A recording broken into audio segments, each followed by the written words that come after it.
श्री राम भक्तों, स्वागत है आपका मेरे LDS धाम चैनल पर। आप कैसे हैं? मैं श्री हनुमान जी और नीम करोरी बाबा जी से अरदास करती हूँ कि आप स्वस्थ रहे और मस्त रहे। 14 जनवरी 2023 की घटना है।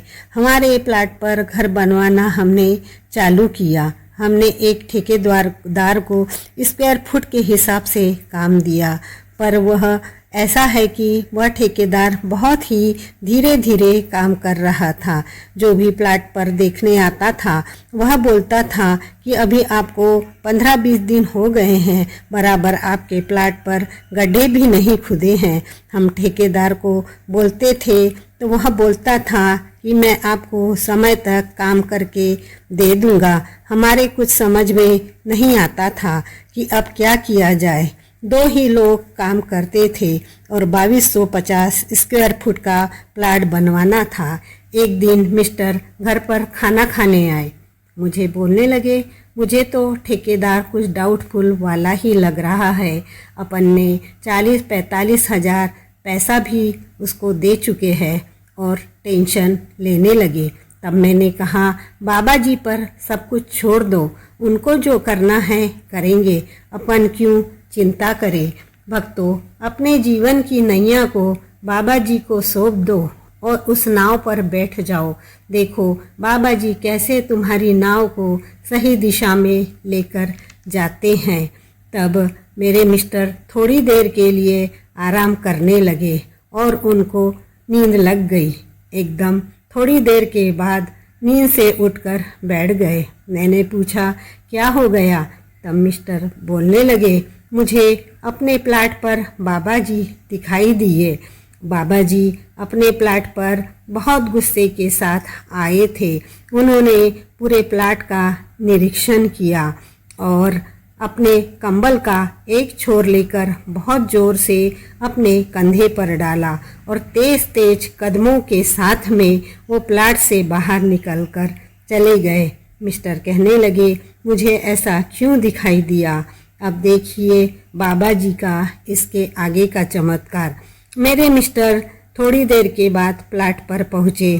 ठीक शाम 5 बजे जब उन लोगों की छुट्टी का समय हुआ, तब ठेकेदार और वो जो व्यक्ति ठेकेदार के साथ में काम करता था, उस व्यक्ति के साथ में दोनों की बहुत ज़ोर शोर से लड़ाई हुई। यहाँ तक कि दोनों एक दूसरे को मारने को तैयार हो गए।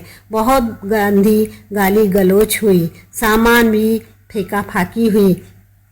तब उस दूसरे व्यक्ति ने मेरे मिस्टर को बताया, अंकल ये कोई ठेकेदार नहीं है, ये लेबर का काम करता है, इसको कुछ भी ठेकेदारी नहीं आती है। इसने मेरे साथ साठ-गांठ करी थी और कहा था कि बस तू इतना भर बोल देना कि मैं ठेकेदार हूँ। बात यहाँ तक बढ़ गई कि उन दोनों के चक्कर में पुलिस भी आ गई। दूसरे दिन हमने उसे बुलाकर प्यार से उसको उसका हिसाब कर दिया। तब मैंने फिर बाबा जी से विनती रखी, प्रार्थना करी, बाबा जी अब मुझे फिर से एक कोई अच्छा सा ठेकेदार ढूंढ कर दीजिए।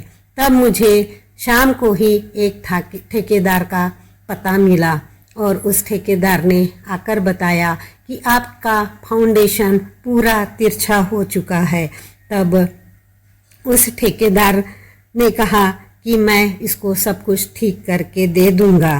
तब हमने उस ठेकेदार को वह काम दे दिया। हमारे पिता तुल्य बाबा जी हैं।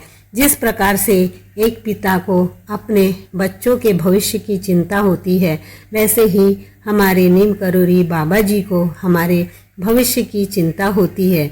हमारे सामने संकट आने के बाद हमें पता चलता है कि हमारे ऊपर संकट आया है, पर बाबा जी को तो पहले से ही पता चलता है कि इन पर संकट आने वाला है।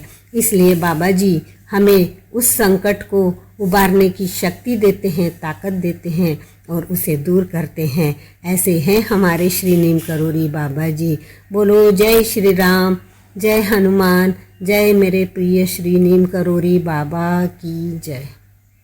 बाबा जी ने मेरा घर कैसे बनवाया, घर बनवाते समय पैसे के प्रॉब्लम को कैसे दूर किया और बाबा जी ने मेरे घर को इतना सुंदर कैसे बनाया, इन सब चीज़ों को जानने के लिए आप मुझे कमेंट्स बॉक्स में कमेंट्स कीजिए। धन्यवाद।